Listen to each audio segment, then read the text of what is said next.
Hi అండి. నమస్తే. ఈరోజు వీడియోలో చూపించబోయే రెసిపీ చింత చిగురు పచ్చడి. చాలా రుచిగా ఉంటుంది. నోటికి పుల్ల పుల్లగా, కారం కారంగా తినే కొద్దీ ఇంకా తినాలనిపించేటట్టుగా చాలా టేస్టీగా ఉంటుంది. ఈ సీజన్‌లో మాత్రమే దొరికే చింత చిగురులో ఎన్నో రకాల పోషకాలున్నాయి. ఎంతో టేస్టీగా కూడా ఉంటుందండి పచ్చడి. చింత చిగురుని తీసుకుని నీట్‌గా క్లీన్ చేసి పెట్టుకోవాలి.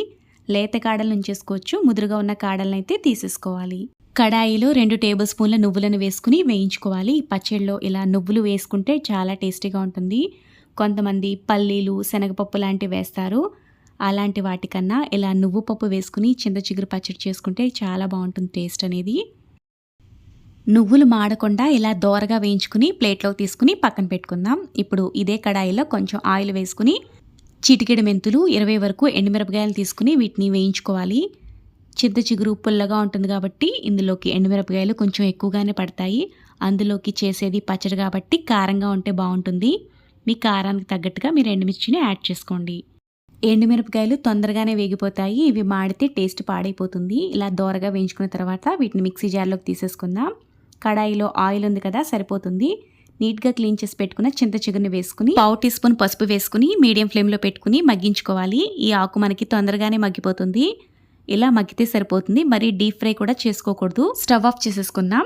ఇప్పుడు మిక్సీ జార్ తీసుకుని ఇందులోకి వేయించుకున్న ఎండుమిరపకాయలు, నువ్వుపప్పు, 7-8 వెల్లుల్లి రెమ్మలను, 1/2 టీ స్పూన్ జీలకర్ర, రుచికి సరిపడా ఉప్పు వేసుకుని ముందుగా వీటిని మిక్సీ పట్టేసుకోవాలి. ఇలా కోర్స్గా మిక్సీ పట్టుకున్న తర్వాత ఇందులోకి వేయించుకున్న చింతాకును కూడా వేసుకుని కొంచెం మెత్తగా మిక్సీ పట్టేసుకుందాం. ఫైనల్గా పచ్చడి అయితే రెడీ అయిపోయింది. ఇందులో వాటర్ వేయలేదు కాబట్టి కొంచెం గట్టిగానే ఉంటుంది. నీళ్లు వేయకుండా ఇలా పచ్చడి చేసుకుంటే మనకి ఎక్కువ రోజుల పాటు ఈ పచ్చడి నిల్వ ఉంటుంది. వాటర్ వేసుకుంటే 4-5 రోజుల కన్నా ఎక్కువగా పచ్చడి నిల్వ ఉండదండి. మనకు కావాల్సినప్పుడు వాటర్ వేసుకుని కలుపుకోవచ్చు. ఇప్పుడు కడాయిలో ఆయిల్ వేసుకుని పచ్చడికి పోపు వేసుకుందాం. ఆవాలు, జీలకర్ర, మినపప్పు ఇవి వేసుకున్న తర్వాత ఇవి కొంచెం వేగిన తర్వాత ఇందులో కొద్దిగా ఎండుమిరపకాయలు, కరివేపాకు, చిటికెడు ఇంగు వేసుకుని వేయించుకుందాం. ఇంగు ఆప్షనల్ అండి. మీకు ఇష్టమైతే వేసుకోవచ్చు, లేకపోతే లేదు. ఇంగువ వేయకపోయినా సరే పచ్చడి బాగుంటుంది. పోపు వేగిపోయింది కదా, ఇప్పుడు పచ్చడిలో వేసుకుని కలిపేసుకుందాం.